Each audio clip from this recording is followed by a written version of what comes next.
¿Ya viste el video anterior? Vamos por la segunda regla para lidiar con los aprietabotones.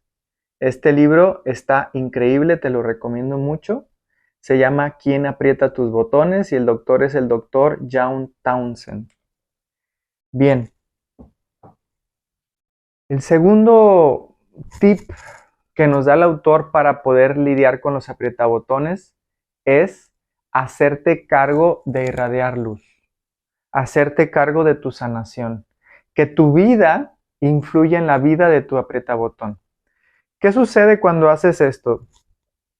Te lo voy a platicar con mi experiencia, no te lo puedo platicar desde lo que un libro me dice, porque en realidad eso serían palabras vacías. Mi experiencia con mi papá fue que mientras más comprometido me puse con mi sanación, y fui a terapia, y fui a un curso de milagros, fui con los Ishayas a aprender a meditar. Cuando iba con mi papá, sí me ponía a ver la tele cuando mi papá se dormía la siesta, pero también lo aprovechaba para conectar con el silencio y hacía varios escritos. Me gustaba mucho escribir cuando iba con mi papá. Entonces, me ponía a leer libros de ángeles y todas esas cosas que me ayudaban a conectar con mi espíritu.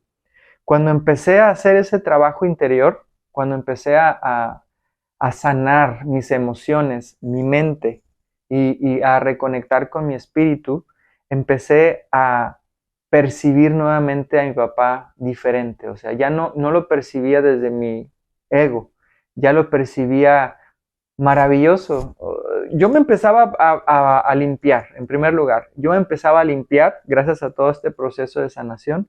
Limpié mis emociones reprimidas, incluso en terapia, en constelaciones familiares, hice varios procesos terapéuticos con papá. O sea, le menté su madre, saqué todo el enojo que le tenía a papá, porque yo quería llegar con mi papá limpio.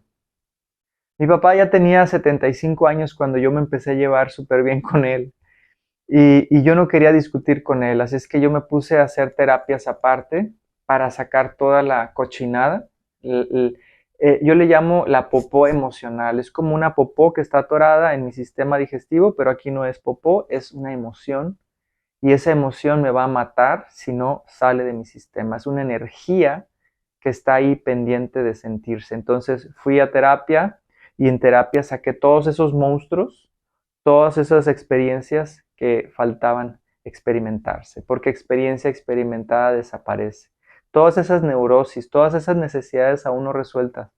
Entonces me hice responsable de sanar mis emociones y luego también me fui a los Ishayas. Los Ishayas me ayudaron mucho con empezar a poner mi atención en pensamientos que me daban justamente lo que mi changuito necesitaba. Ese changuito saltarín que se la pasaba en las ramas del pasado y el futuro, le di estas técnicas maravillosas que me empezaron a aquietar. Y desde esa quietud empecé a percibir a mi papá nuevamente como un ser maravilloso. Ya no estaba roto mi papá, ya no estaba roto yo y empecé a llevarme mejor con él. El segundo tip que nos da el autor para lidiar con personas aprietabotones es sana tú primero. Cuando sana uno empieza a irradiar luz y la energía más alta siempre gana el amor. Entonces, cuando tú te llenas de amor, cuando tú te llenas de luz, cuando tú te haces a un lado, el tip del pasado video, cuando te dejas guiar por la gracia divina, cuando tú ya empiezas a ser un instrumento del amor de Dios, o en palabras de un curso de milagros, cuando te conviertes en un obrador de milagros, empiezas justamente a irradiar luz. Y hay dos opciones para el aprietabotones cuando tú te conviertes en luz. Una de dos. O ellos, los aprietabotones, deciden aumentar su luz para poder ser compatibles con nuestra nueva vibración. O segundo, es tan brillante la luz que prefieren permanecer en la oscuridad y naturalmente se alejan, sin discutir, sin pelear, simplemente porque esa luz es demasiado brillante. Y eso es lo que ha pasado con la relación con mi papá. Mi papá, al final de su vida, decidió crecer.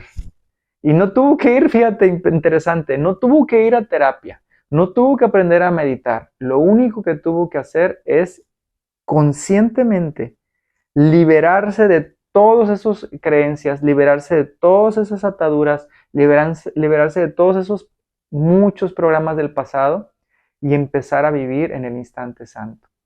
Mi papá se convirtió en un niño grandote cuando tenía ya 75 años. Tuve la oportunidad de lidiar con un niño grandote. Yo lo veía como mi hijo, él me trataba a veces como su papá, a veces me trataba como un hijo y a veces me decía, mijito, por favor, ayúdame. Entonces, dependiendo de cómo estaba el día, pero sí se volvió muy humilde. Y esa es la característica de alguien que no es un aprieta-botón, alguien que quiere aprender.